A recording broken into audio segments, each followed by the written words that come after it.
apakah generasi apatis lebih berpendidikan dibanding generasi sebelumnya? Assalamualaikum warahmatullahi wabarakatuh. Waalaikumsalam warahmatullahi. Selamat malam. Kali ini kita berada di Angkringan Kopi Rakyat. Di sini kita akan melakukan bincang-bincang bersama sumber kita di sebelah kita ini. Selamat malam, Abang Da Adrian Saragih. Selamat malam, kawan-kawan semua, sahabat-sahabat.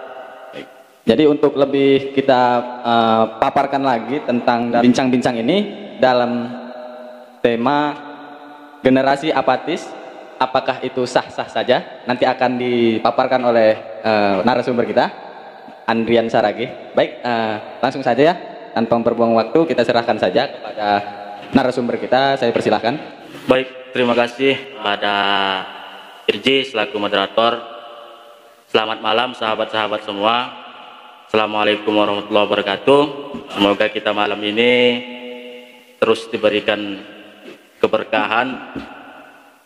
Mungkin judul kita malam hari ini, apakah apatis itu sah-sah saja, itu sangat menarik untuk kita diskusikan pada malam ini. Karena mengingat hari ini Indonesia ini memiliki generasi yang kedepannya menjadi penerus bagi pejuang-pejuang kita yang sebelumnya, dan generasi kita yang baru inilah memperjuangkan penerus itu. Adapun diskusi kita malam ini yang secara langsung itu mengenai apatis, mungkin menarik bagi kita sahabat-sahabat, karena banyak pemuda hari ini, pemuda yang seharusnya memiliki gagasan, ide dan pikiran, apalagi ini di era milenial ini sangat banyak lahir pemuda-pemuda begitu. Maka dari itu jangan sampai pemuda yang memiliki ide dan gagasan itu tidak tersalurkan, sehingga mereka tidak percaya akan hal sekeliling dan apatislah mereka begitu. Jadi butuh penyampaian lagi ya Bang ya? Butuh. Karena kalau kita berbicara apatis, sikap apatis itu dia acuh tidak acuh terhadap hal di sekeliling dia. Dia sudah tidak mempercayai hal-hal yang selama ini dianggapnya benar ternyata salah begitu. Karena itu adalah emosional juga. Ya, emosional. Jadi tanda-tanda apatis itu sangat banyak begitu. Sangat beragam dia. Apatis itu kalau untuk setiap generasi itu normal. Normal apatis itu. Kenapa normal? Karena di dalam kehidupan terkadang sesuatu yang kita lihat baik ternyata lama-kelamaan menjadi tidak baik, sehingga kedepannya kita tidak percaya lagi dengan apa yang kita lihat itu. Jadi itulah dia apatis. Jangan sampai generasi apatis itu sering terjadi pada tiap generasi. Karena kalau itu sering terjadi, dia akan menjadi hal yang tidak baik. Jadi saat ini pandangan sosial tentang apatis itu gimana Bang? Kalau dia pandangan secara sosial, apatis itu dia dapat mengganggu kehidupan. Itulah secara pandangan sosial. Ketika dia sudah mengganggu kehidupan sosial, maka kehidupan yang secara baik itu akan menjadi tidak baik. Berarti tidak dapat diharapkan lah kenyataannya ya? Enggak dapat diharapkan dia. Makanya apatis itu dia memang dapat mengganggu kehidupan siapapun itu, termasuk di sekitarnya. Iya, apatis itu tidak hanya terjadi kepada generasi muda, tapi apatis itu juga seringkali terjadi pada generasi-generasi yang sudah mencapai dewasa. Itu dia apatis itu. Jadi jenjang-jenjang apatis itu siapa saja pun bisa apatis. Jadi menurut pandangan Abang gitu, bagaimana karakteristik seberaan generasi apatis ini Bang? Karakteristiknya itu? Karakteristik. Kalau dia karakter, dia sudah tidak percaya lagi terhadap sesuatu hal di sekeliling dia, dan dia sudah tidak percaya lagi terhadap apapun kebijakan yang ada itu, dia sudah tidak percaya. Itulah kalau dia apatis. Itu kepercayaannya itu kepada siapa itu, Bang? Baik itu kepada teman dia, baik itu kepada pemimpinnya, bahkan sama siapapun yang dia lihat, dia sudah tidak percaya. Berarti nilai kemanusiaannya ya? Telah dia pada nilai kemanusiaan. Nah, tingkat kepercayaannya itu sudah mulai hilang. Jadi dia condong dia lebih menikmati kehidupannya secara sendiri. Jadi siapapun orang di sekelilingnya dia nggak mau tahu lah begitu. Dia nggak mau tahu terhadap hal-hal yang sekelilingnya, karena dia sudah tidak percaya. Begitu. Berarti mementingkan keinginan dia. Dia lebih memiliki kegiatan dia sendiri daripada melihat kegiatan orang lain. Karena dia memandang kegiatan orang lain itu sudah gimana ya? Dia memandang kegiatannya itu biasa saja, gitu. Biasa saja. Berarti ini termasuk gangguan juga gitu pada diri dia. Atau kesehatan gitu, Bang. Itu kan kenapa dia tidak percaya akan hal-hal di sekelilingnya, tidak percaya ataupun kebijakan apa itu, otomatis dia pasti ada sebab ataupun ada peristiwa yang pernah dia lihat sehingga ada trauma yang dirasanya itu tidak pantas untuk. Berarti itu luka batin gitu, Bang, ya? Luka batin ya. Atau kekecewaan bisa. Banyak kekecewaan itu. Karena dari kekecewaan juga bisa menimbulkan apatis gitu. Jadi ada lagi nih, Bang Dan. Soal pertanyaanku lagi nih sama Abang Dan nih. Gas-gaskan aja. Orang kita cerita-cerita kok ini. Bincang-bincang kita ya. Bincang-bincangnya ini nggak usah tegang-tegang kali. Jadi di sini ada pertanyaan, apakah generasi apatis lebih berpendidikan dibanding generasi sebelumnya? Luar biasa pertanyaannya nih ya. Ini yang agak ampunan jawabnya nih. Apakah generasi apatis lebih berpendidikan daripada generasi sebelumnya? Daripada generasi sebelumnya. Menurut pandangan Abang lah gitu. Kalau dia orang yang berpendidikan, otomatis dia tidak hanya mementingkan diri dia sendiri, tapi juga dia mementingkan hal-hal yang ada di sekeliling dia. Itu kalau orang berpendidikan. Bukan berarti orang yang tidak berpendidikan tidak mementingkan dirinya dan juga tidak mementingkan orang-orang di sekelilingnya. Hanya saja kedua pertanyaan ini, kedua kelompok ini bisa saja begitu, apatis terhadap sesuatu. Mungkin orang yang lebih cepat apatis itu adalah orang yang berpendidikan. Karena kenapa? Dia bisa mengkritisi, dia bisa terkhususnya mengkritisi lah kita bilang. Ketika dia mengkritisi tidak ada diterima, ketika dia mengkritisi tidak tertampung, jadi dia tidak percaya lagi akan sesuatu yang dia kritisi itu, sehingga dia apatis, ya sudahlah begitu.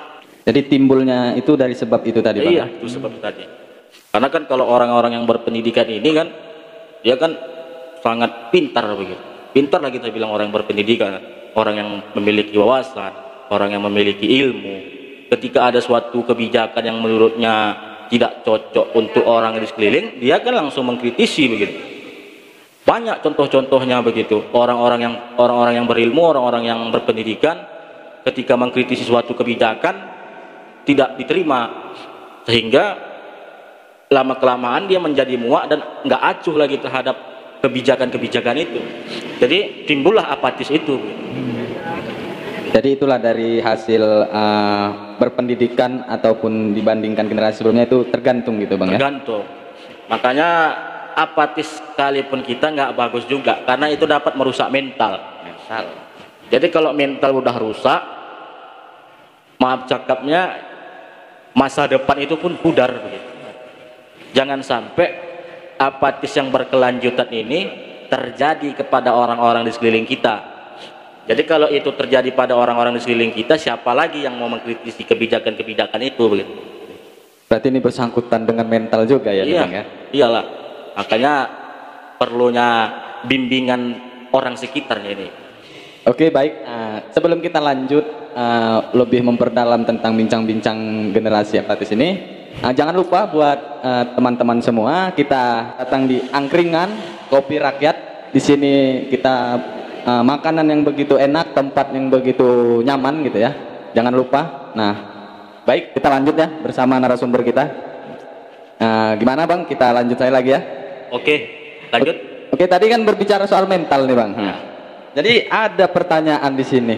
Bagaimana mental generasi apatis di Kabupaten Serdang Bedagai? Apakah banyak mendapat perhatian dari perintah atau tidak? Terkhususnya di Kabupaten Serdang Bedagai.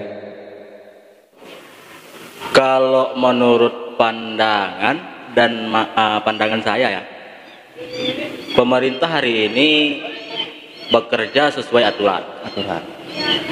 Pemerintah menjalankan kegiatan pemerintahan, bekerja sesuai dengan aturan yang sudah disahkan. Jadi pemerintah itu tinggal lagi, tidak mungkin dia tidak memperhatikan generasi pemuda yang ada di Kabupaten Serdang Bedagai ini.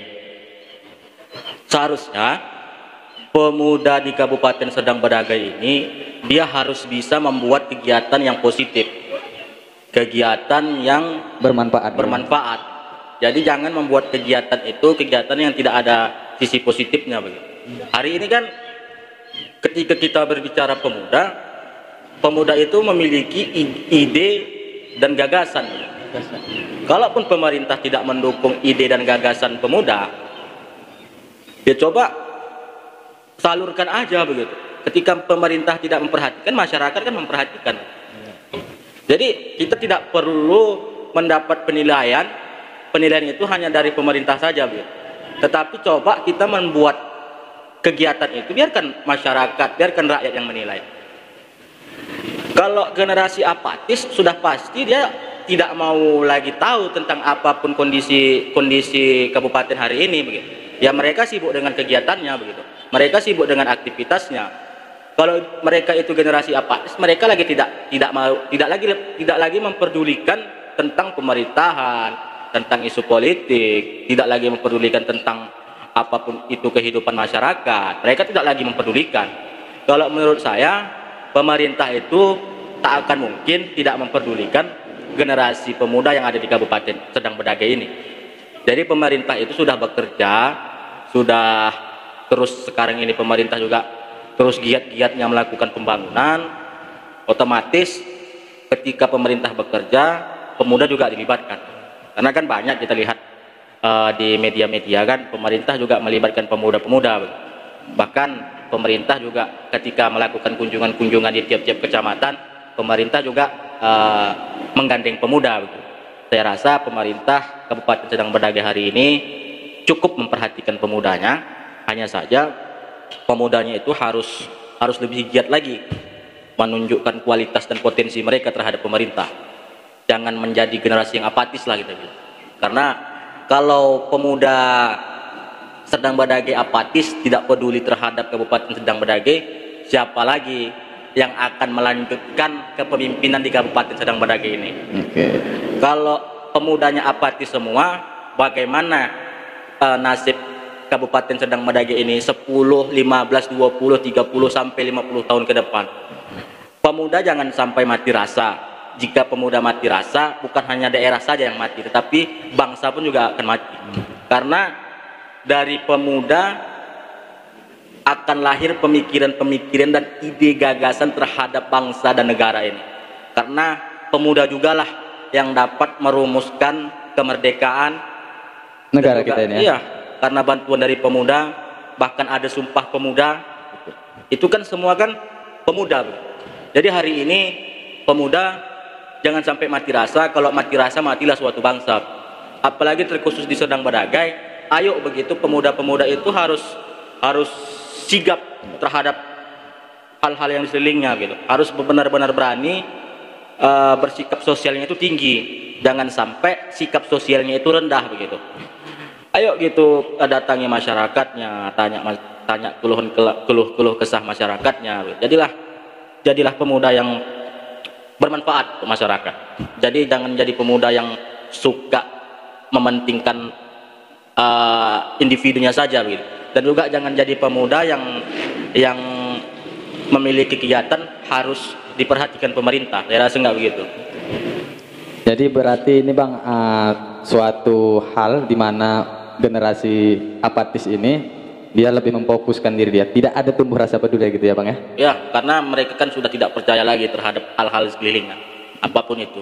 Jadi mereka lebih condong memiliki kegiatannya sendiri. Jadi apapun yang di luar itu, lantaklah situ. Begitu. Jadi aku nggak peduli lagi akan hal-hal di sekelilingku. Begitu. Ya udah urus aja urusan orang itu, jangan urus urusanku. Begitu. Mungkin itu. Oke, baik. Terima kasih buat Bang Saragih ya, yang sudah memaparkan tentang generasi apatis. Lalu di sini Bang, kita minta Abang untuk memberikan wejangan dulu kepada pemuda di Serdang Bedagai ini. Apalah wejangan dan saran Abang untuk pemuda di Kabupaten Serdang Bedagai ini? Kalau untuk wejangan ini terkhusus kita semua lah ya, karena bukan hanya untuk pemuda tapi kita yang ada di sini termasuk saya. Masukan untuk pemuda, jangan menjadi pemuda yang tidak mementingkan hal-hal di sekelilingnya, dan juga jadilah pemuda yang benar-benar mampu mengedukasi orang-orang di sekelilingnya, dan jadilah pemuda yang dibutuhkan oleh daerah, oleh masyarakat, dan juga oleh bangsa. Pemuda harus berkarya, apapun itu karyanya, karena biarkan masyarakat yang menilainya. Mungkin itu yang dapat saya sampaikan. Terima kasih kepada moderator dan juga kepada owner Angkringan Kopi Rakyat. Cukup menarik diskusi kita malam ini. Saya merasa banyak belajar juga di sini dari sahabat-sahabat semua. Mungkin apabila ada bincang-bincang tadi yang tidak mengenakan ataupun ada salah yang disampaikan, saya sendiri memohon maaf, dan kepada Allah Subhanahu wa taala saya memohon ampun. Saya akhiri dengan wallahul muwaffiq ila aqwamit thoriq. Assalamualaikum warahmatullahi wabarakatuh. Waalaikumsalam warahmatullahi wabarakatuh. Terima kasih buat Abang kita Andrian Saragih ya, yang sudah memberikan wejangan-wejangan buat kita, bekal-bekal untuk kita, sampaian untuk kita. Dan saya Irgi Pahriji mohon maaf sebesar-besarnya, baik perkataan dan perbuatan saya di bincang-bincang ini saya mohon maaf, terkhususnya di sekitar ya. Dan jangan lupa tetap datang ke Angkringan Kopi Rakyat yang menyediakan semua prasarana dan sarana kita. Ya baik, assalamualaikum warahmatullahi wabarakatuh.